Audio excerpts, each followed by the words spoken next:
round 6. I'm gonna bust a Yui here. I don't think we go at the same time. I think they go pairs every Are they? 15 seconds. Okay. Yeah, time trial start. Yeah, I'm gonna be behind you, so there's no help. Hey, you gotta do your share of the work too, Oh, man. Come on. You don't? That's the unwritten law, man. You, John Fitzgerald Kennedy, do solemnly swear I, John Fitzgerald Kennedy, do solemnly swear that you will faithfully execute the office of President of the United States that I will faithfully execute the office of President of the United States and will, to the best of your ability, and will, to the best of my ability, preserve, protect, and defend the Constitution of the United States. preserve, protect, and defend the Constitution of the United States. So help you God. So help me God. Roll.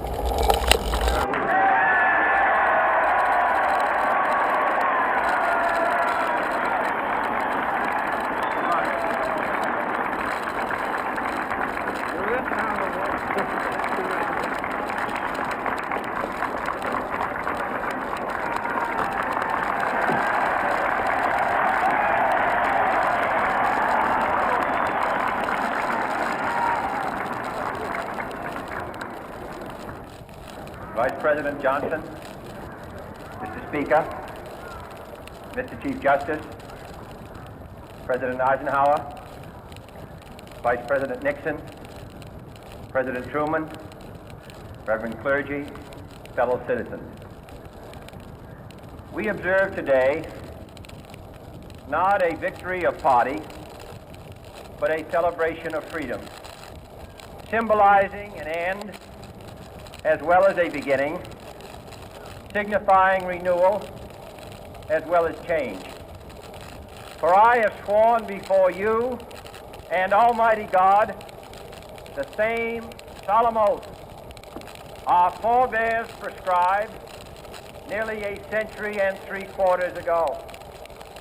The world is very different now, for man holds in his mortal hands the power to abolish all forms of human poverty and all forms of human life.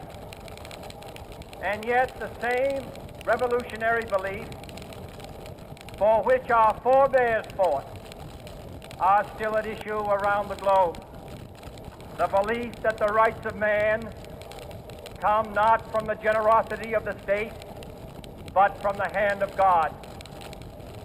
We dare not forget today that we are the heirs of that first revolution. Let the word go forth from this time and place to friend and foe alike that the torch has been passed to a new generation of Americans born in this century, tempered by war, disciplined by a hard and bitter peace, proud of our ancient heritage, and unwilling to witness or permit the slow undoing of those human rights to which this nation has always been committed and to which we are committed today at home and around the world.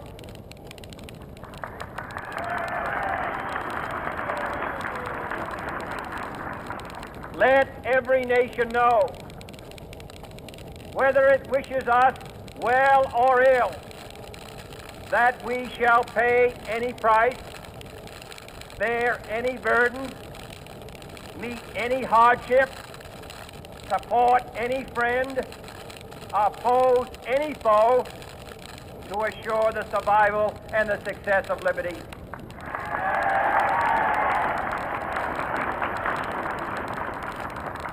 This much we pledge and more. To those old allies whose cultural and spiritual origins we share, we pledge the loyalty of faithful friends. United, there is little we cannot do in a host of cooperative ventures. Divided, there is little we can do, for we dare not meet a powerful challenge at odds and split asunder.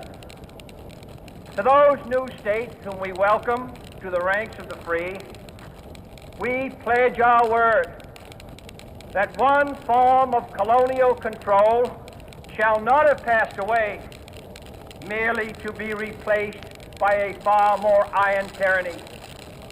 We shall not always expect to find them supporting our view, but we shall always hope to find them strongly supporting their own freedom, and to remember that in the past, those who foolishly sought power by riding the back of the tiger ended up inside.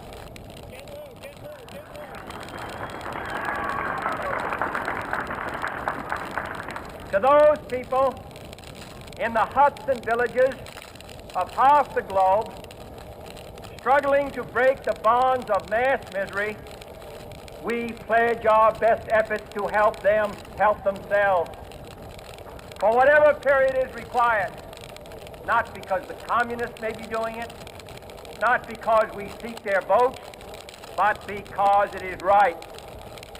If a free society cannot help the many who are poor, it cannot save the few who are rich.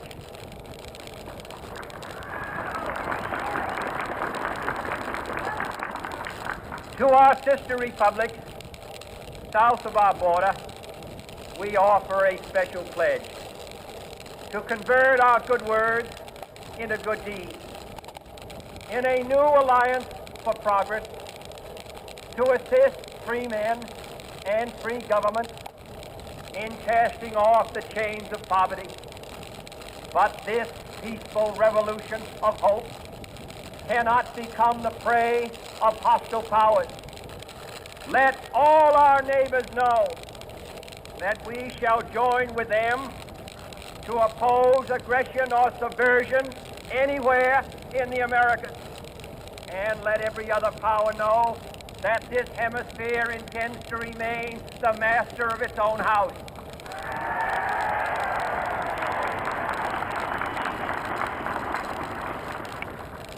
To that World Assembly of Sovereign States, the United Nations, our last best hope, in an age where the instruments of war have far outpaced the instruments of peace, we renew our pledge of support to prevent it from becoming merely a forum for invective, to strengthen its shield of the new and the weak, and to enlarge the area in which its writ may run. Finally, to those nations who would make themselves our adversary, we offer not a pledge, but a request that both sides begin anew the quest for peace. Before the dark powers of destruction, unleashed by science, engulf all humanity in planned or accidental self-destruction. We dare not tempt them with weakness, for only when our arms are sufficient beyond doubt can we be certain beyond doubt that they will never be employed. But neither can two great and powerful groups of nations take comfort from our present course, both sides overburdened by the cost of modern weapons, both rightly alarmed by the steady spread of the deadly atom, yet both racing to alter that uncertain balance of terror that stays the hand of mankind's final war. So let us begin anew, remembering on both sides that civility is not a sign of weakness, and sincerity is always subject to proof. Let us never negotiate out of fear, but let us never fear to negotiate.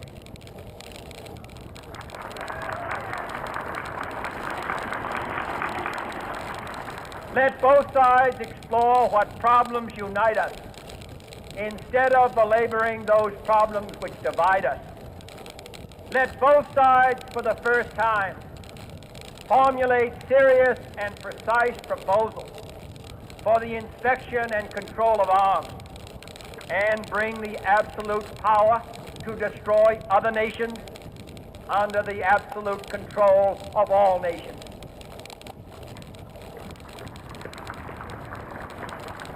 Let both sides seek to invoke the wonders of science instead of its terrors. Together, let us explore the stars, conquer the desert, eradicate disease, tap the ocean depths, and encourage the arts and commerce. Let both sides unite to heed in all corners of the earth the command of Isaiah to undo the heavy burden and let the oppressed go free. And if a beachhead of cooperation may push back the jungle of suspicion, let both sides join in creating a new endeavor, not a new balance of power, but a new world of law, where the strong are just and the weak secure and the peace preserved.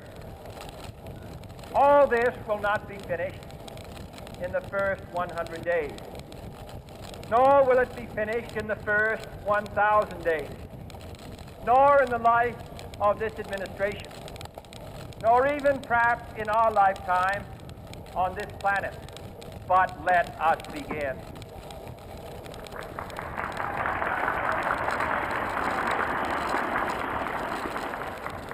In your hands, my fellow citizens, more than mine, will rest the final success or failure of our cause. Since this country was founded, each generation of Americans has been summoned to give testimony to its national loyalty. The graves of young Americans who answered the call to service surround the globe. Now the trumpet summons us again, not as a call to bear arms, though arms we need, not as a call to battle, though in battle we are, but a call to bear the burden of a long twilight struggle, year in and year out, rejoicing in hope, patient in tribulation, a struggle against the common enemies of man, tyranny, poverty, disease, and war itself. Can we forge against these enemies a grand and global alliance, north and south, east and west, that can assure a more fruitful life for all mankind? Will you join in that historic effort?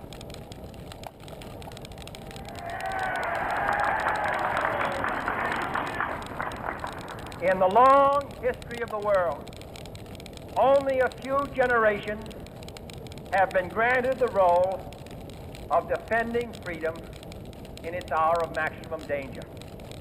I do not shrink from this responsibility. I welcome it.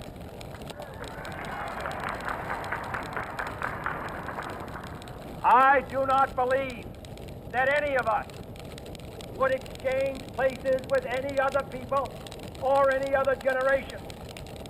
The energy, the faith, the devotion which we bring to this endeavor will light our country and all who serve it. And the glow from that fire can truly light the world. And so, my fellow Americans, ask not what your country can do for you, ask what you can do for your country.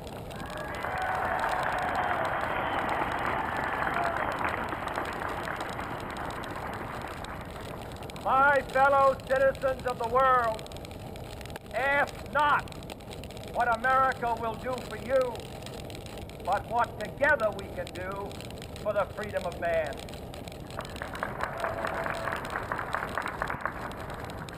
Finally, whether you are citizens of America or citizens of the world, ask of us here the same high standards of strength and sacrifice which we ask of you. with a good conscience, our only sure reward, with history the final judge of our deeds, let us go forth to lead the land we love, asking his blessing and his help, but knowing that here on earth, God's work must truly be our own.